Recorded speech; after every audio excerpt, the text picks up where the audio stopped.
नमस्कार, मैं राकेश और आप मुझे सुन रहे हो टैक्स जंक्शन पर। तो दोस्तों, अपने देश में हायर एजुकेशन में रिजर्वेशन दिया जाता है। ये reservation backward class, schedule class और साथ ही साथ ईडब्ल्यूएस कैटेगरी में मिलता है। ईडब्ल्यूएस मतलब इकोनॉमिकली वीकर सेक्शन, मतलब ओपन कैटेगरी के ऐसे लोग जिनका इनकम जो है वो 8 लाख से कम होता है, वो लोग ईडब्ल्यूएस कैटेगरी में रिजर्वेशन क्लेम करते हैं। अगर मेडिकल में पोस्ट ग्रेजुएट डिग्री लेनी है तो उनके लिए 10% कोटा मिलता है, उनके लिए 10% रिजर्वेशन रहता है। तो ऐसे ही ईडब्ल्यूएस रिलेटेड एक केस मद्रास हाईकोर्ट में दाखिल हुआ था। तब मद्रास हाईकोर्ट ने इंपॉर्टेंट कमेंट्री करी है। आइए जानते हैं कि मद्रास हाईकोर्ट ने रिजर्वेशन रिलेटेड क्या क्या मुद्दे बोले हैं। मद्रास हाईकोर्ट ने ऐसा बोला है कि हायर एजुकेशन में दिया जाने वाला रिजर्वेशन अब अपने देश में सीरियस इश्यू बन गया है, क्योंकि ये रिजर्वेशन के कारण समाज में भेदभाव आ रहा है। मतलब नॉलेजेबल और डिजर्विंग स्टूडेंट्स होते, छात्र होते, उनको शिक्षा की अपॉर्चुनिटी नहीं मिलती, लेकिन ऐसे बच्चे जो मेरिट भी नहीं हासिल कर पाते उनको शिक्षा मिल जाती है, क्योंकि वो रिजर्व कैटेगरी में आते हैं, इसलिए वो शिक्षा एंजॉय करते हैं।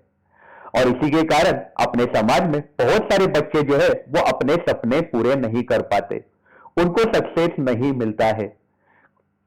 मद्रास हाईकोर्ट ने आगे ऐसा बोला है कि हमें कोई शंका नहीं है कि डिप्रेस्ड और ऑप्रेस्ड कैटेगरी को रिजर्वेशन देना चाहिए, मतलब बैकवर्ड कम्युनिटी को और साथ ही साथ शेड्यूल क्लास को रिजर्वेशन देना चाहिए। ये बात मद्रास हाईकोर्ट मानते हैं, लेकिन मद्रास हाईकोर्ट आगे भी ऐसा बोलते हैं कि जो बाकी के जो कैटेगरी है, जैसे ईडब्ल्यूएस की स्थापना क्यों हुई थी, ईडब्ल्यूएस क्यों बनाया गया था, क्योंकि ओपन कैटेगरी के लोग होते हैं, उनका इनकम कम होता है, तो उनको भी रिजर्वेशन देना चाहिए, तो उनके लिए भी अच्छा क्वालिटी एजुकेशन उनको मिलना चाहिए।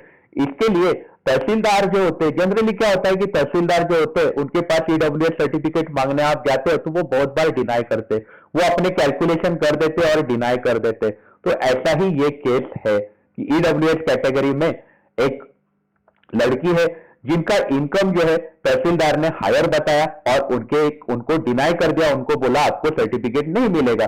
तो इसी रिलेटेड ये केस है, इसलिए मद्रास हाईकोर्ट ने रिजर्वेशन रिलेटेड ये कमेंट पास करे हुए हैं। तो आइए जानते हैं कि ये केस एग्जैक्टली क्या है। तो यहां पे ये केस दाखिल किया है आर.एस. पूर्वी करके। इनका ऐसा कहना है कि इनको मेडिकल में पोस्ट ग्रेजुएट डिग्री हासिल करनी है, उसके लिए इनको ईडब्ल्यूएस कैटेगरी का सर्टिफिकेट चाहिए था। मतलब अगर उनको सर्टिफिकेट मिल जाएगा 2021 का तो वो मेडिकल में एडमिशन ले पाएगी, रिजर्वेशन अप्लाई कर पाएगी, लेकिन तहसीलदार ने उनको रिजर्वेशन देने के लिए मना किया था। तो यहां पे सबसे पहले जो पिटीशन दाखिल किया था उसमें पूर्वी ने ऐसा बोला था कि जो अपने देश में हायर परसेंटेज ऑफ सीट जो है रिजर्व की जाती है, और ये रिजर्व की जाती है शेड्यूल क्लास के लिए, साथ ही साथ शेड्यूल ट्राइब्स के लिए, बैकवर्ड क्लास के लिए और सोशली और एजुकेशनली बैकवर्ड कैटेगरीज के लिए।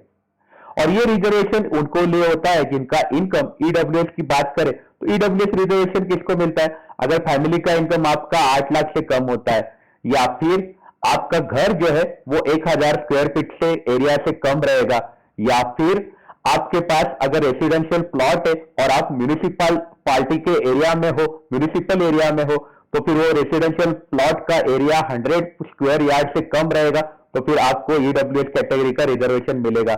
अगर आप म्यूनिसिपैलिटी के बाहर के एरिया में हो, रहते हो और आपके पास रेसिडेंशियल प्लॉट है लेकिन वो 200 स्क्वायर यार्ड से कम है, तो फिर आपको ईडब्ल्यूएस का रिजर्वेशन मिलेगा।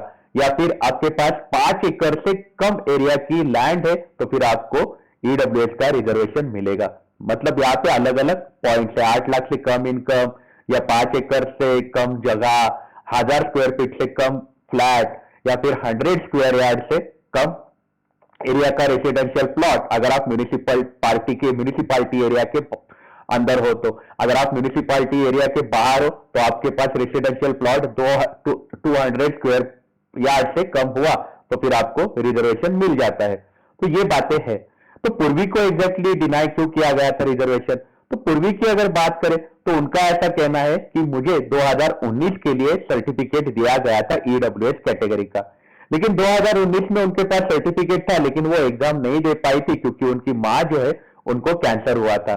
और उसी में उनकी मां गुजर गई थी कैंसर में। इसलिए पूर्वी 2019 में उनके पास सर्टिफिकेट होने के बावजूद भी एडमिशन नहीं ले पाई। तो फिर वो तहसीलदार के पास अगले साल में गई और उन्होंने उनसे सर्टिफिकेट मांगा। तो तहसीलदार ने उनको सर्टिफिकेट देने के लिए मना किया। तहसीलदार का ऐसा कहना था कि आपके फैमिली का इनकम 8 लाख से ऊपर है, क्योंकि मां गुजर जाने के बाद पूर्वी जो है वो हॉस्पिटल में काम करने लग गई थी और उनकी पगार और वो सब होते होते 7,37,000 उनकी इनकम आने लग गई थी। पूर्वी का ऐसा कहना था मेरा इनकम जो है फैमिली का वो 7,37,000 इनकम है। लेकिन तहसीलदार ने क्या करा था कि पूर्वी के इनकम में उनके पापा का भी इनकम ऐड कर दिया। उन तहसीलदार ने ऐसा बोला कि आपके पापा की इनकम 1.5 लाख रुपए पकड़ लेते और आपकी फैमिली का इनकम जा रहा है 8 लाख के ऊपर, इसलिए आपको हम ईडब्ल्यूएस कैटेगरी का सर्टिफिकेट नहीं दे पाएंगे। तो पूर्वी का ऐसा कहना था कि जैसे ही मां गुजर गई थी तो मेरे पापा जो है वो मेंटली डिस्टर्ब हो गए थे, उन्होंने कुछ भी काम नहीं किया है, उनका कोई भी अर्निंग नहीं है। पूर्वी के जो पापा है वो एक एडवोकेट के पास असिस्टेंट करके काम कर रहे थे, उनका कोई फिक्स इनकम नहीं था, इसलिए जो कमाना था वो पूर्वी ने ही कमाना था। पूर्वी की एक छोटी बहन भी है, वो भी पढ़ रही है, तो उसके ऊपर का खर्चा भी पूर्वी को ही देना पड़ रहा है। तो पूर्वी आ रही है ओपन कैटेगरी में, उनको ईडब्ल्यूएस सर्टिफिकेट भी अगर नहीं दिया गया तो उनको नुकसान हो सकता था। लेकिन हाईकोर्ट ने जजमेंट देते हुए बोला कि ऐसा नहीं करना चाहिए। उन्होंने रिजर्वेशन का भी उन्होंने मुद्दा बोला था जो हम शुरू में डिस्कस कर चुके, और साथ ही साथ हाईकोर्ट ने तहसीलदार को ऑर्डर दे दिया है कि पूर्वी को जल्द से जल्द ईडब्ल्यूएस कैटेगरी का सर्टिफिकेट दिया जाए। तो आपकी इस बारे में क्या राय है कि क्या ओपन कैटेगरी के लोगों को जो रिजर्वेशन दिया जाता है 10%, तो उसमें क्या क्या फेर बदलाव करने चाहिए आपको ऐसा लगता है? हमें आप कमेंट सेक्शन में जरूर बताइएगा। आप अपना ख्याल रखिएगा। अगर आप काम के लिए बाहर निकल रहे हो तो आप अपने आप को सैनिटाइज जरूर करिएगा। Take care, have a nice day.